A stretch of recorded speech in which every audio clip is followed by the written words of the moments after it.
স্মৃতির করে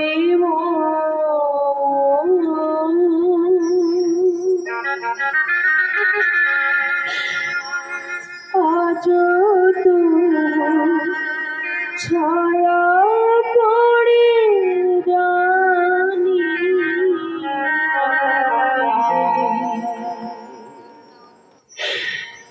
কত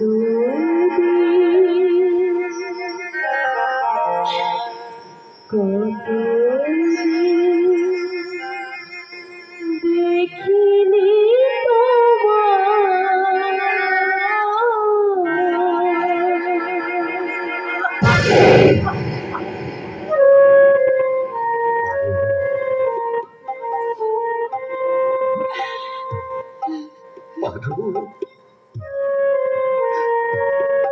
আমি কাকে দেখছি পারো?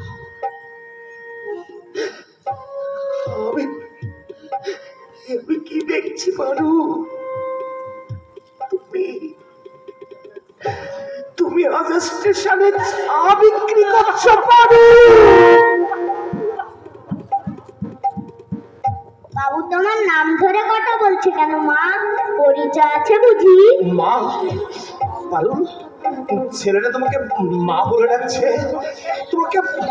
তোমাকে মা বলে ডাকছে।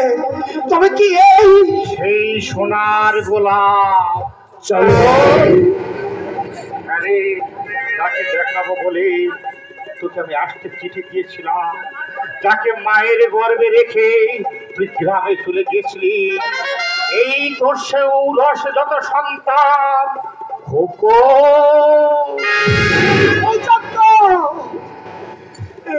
তুই কি বলছিস? তুই কি বলছিস? ও তুই কেন আগে বলে গেলি?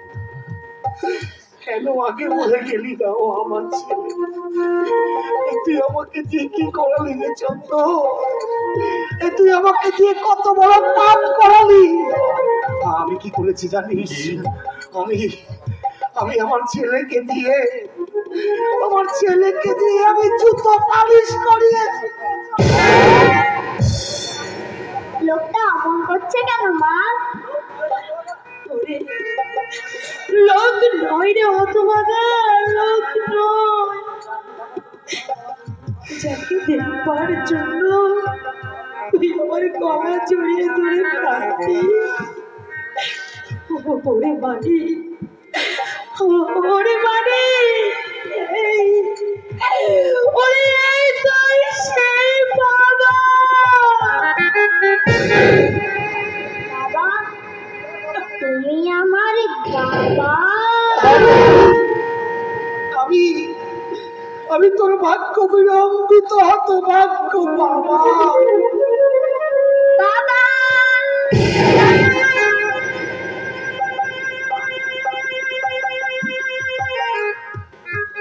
মাকে কতবার প্রশ্ন করেছি, সবার বাবা আছে, আমার কেন বাবা নেই?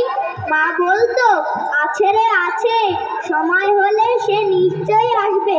এখন বুঝি তোমার সময় হয়েছে, তাই তুমি এসেছো।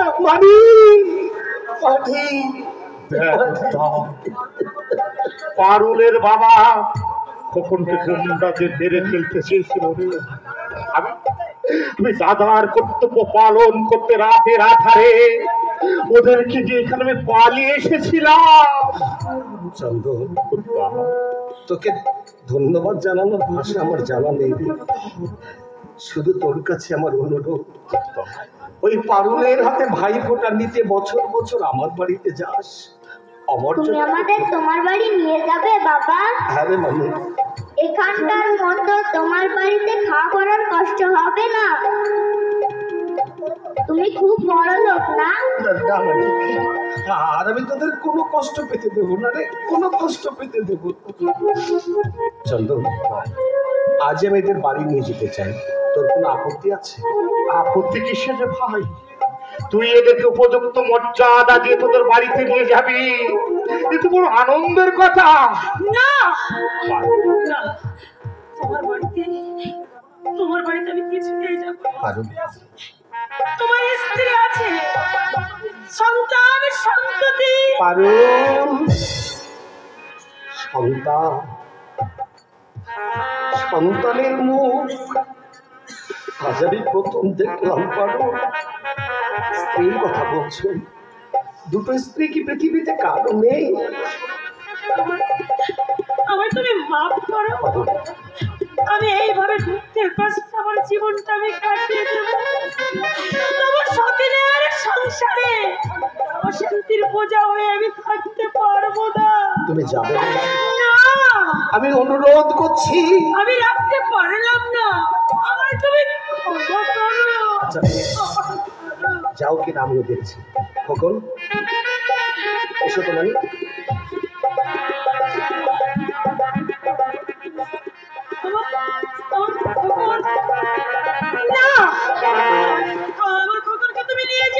খোকন শুধু তোমার একার নয় পারুল, আমারও একমাত্র সন্তান। হারিয়ে যখন তাকে আমি আবার পেয়েছি, পেয়ে তাকে আর হারাতে পারবো না। আমার খোকনকে তুমি নিয়ে যেও না, আমার খোকনকে তুমি নিয়ে যেও না।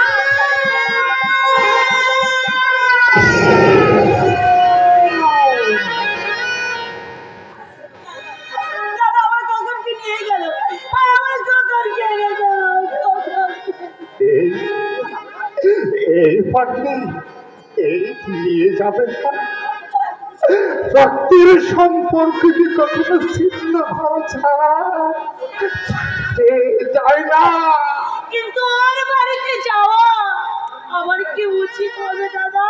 যেতে যে হবেই রে বোন। ওই কৈলাস থেকে মহেশ্বর এসেছে তার পার্বতীকে নিয়ে যেতে, তাকে কি ফিরিয়ে দেওয়া চলে রে? কিন্তু তোমায় ছেড়ে দূর পাগলি, স্বামীর ঘরে যেতে হলে মা বাবা ভাই বোন সবাইকে ছেড়ে যেতে হয় রে।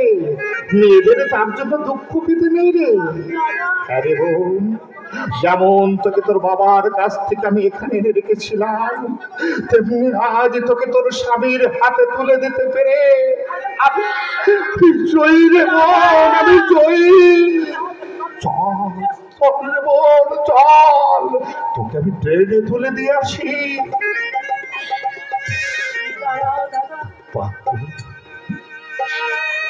অনেকদিন আমি এখানে রয়েছি, আমার স্বামীর ঘরে যাওয়ার আগে আমি আমার দাদাকে একটা প্রণাম করে যাই। পারুল,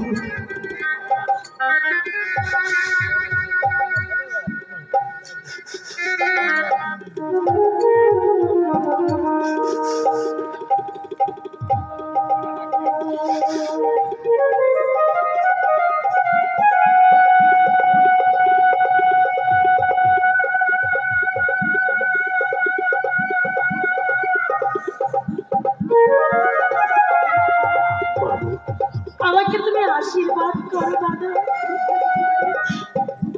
এই দুঃখের নদী পেরিয়ে আবার যেন আমাকে দুঃখের সাগরে গিয়ে পড়তে না হয়। না রে বোন, না, আর তুই অশ্রু জলে ভাসতে হবে না রে। ঈশ্বরের কাছে দিন রাত তোর মঙ্গলের জন্য প্রার্থনা করবো রে বোন। আমার স্বামীর ঘরে যাওয়ার সংবাদটা আমার বাপিকে তুমি দিও না। বাপি শুনে নিশ্চয়ই খুশি হবে, আর বাপি যদি যেতে চায় তাকে সঙ্গে করে তুমি ওই মালিনী চকে নিয়ে যেও। আমি চাতকিনীর মতো তোমাদের আশায় পথে বসে থাকবো, আমি পথে বসে থাকবো।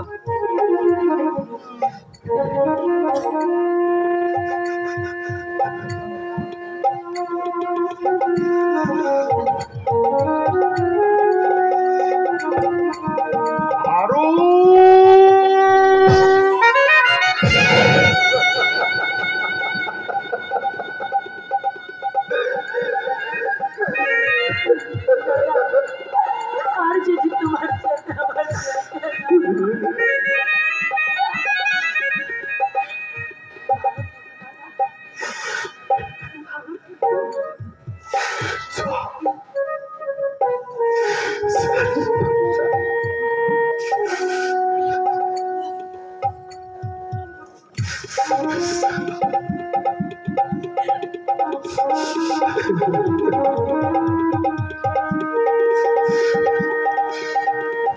পারু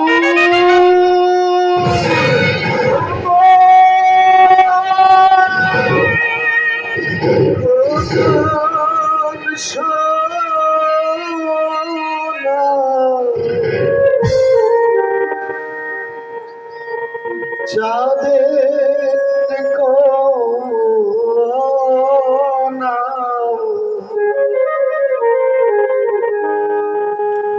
আইরি ফিরে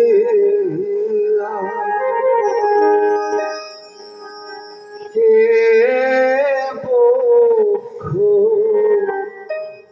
শূন্য করে লোকালি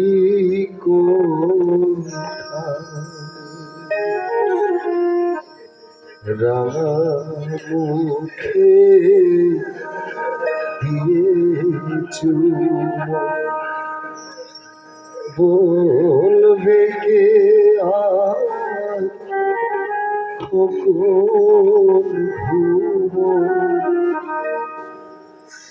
খিদে পেলে কে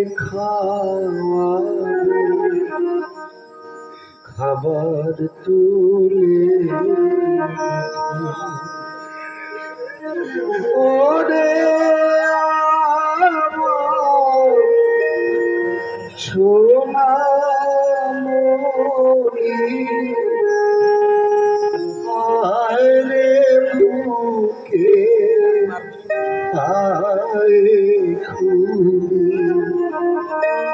তোকে বুকে জড়িয়ে যাওয়া জুড়াবো যে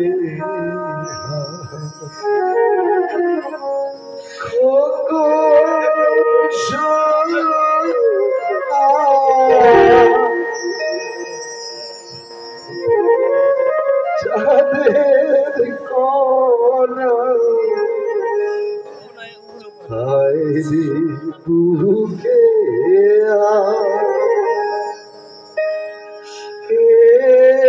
করে